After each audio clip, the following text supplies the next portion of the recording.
আজকে গুড্ডুর জন্মদিনে, তাই দিদিকে বলছি ভালো থাক তুই।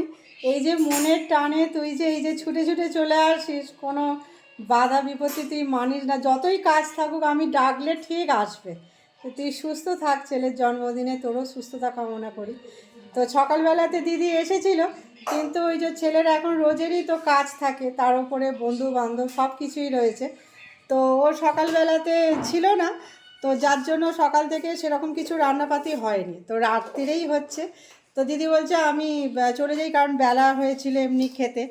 তো আমি বলছি যে না না, দাঁড়া না, জামাইবাবু মাছ মাংস ডিম কিছু খায় না, এই যে দাঁড়া না, আমি ব্যবস্থা করছি।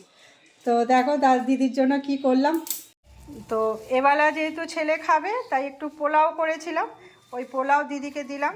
আর জামাইবাবু যেহেতু ডিম খায় না, ওই জন্য জামাইবাবুকে আলাদা দিয়েছি। আর এই দিকে দিয়েছি আলুর দম, কারণ দিদিও মাংস খায় না, জামাইবাবুও মাংস খায় না, তাই ওদের জন্য এই আলুর দম করে দিয়েছি। আর পায়েস দিয়েছি, দিদি পায়েস খাবে না, শুধু জামাইবাবুই খাবে। তো এই হলো। আর আমাদের কি কি রান্না করছি সেটা দেখাচ্ছি, দাঁড়ান।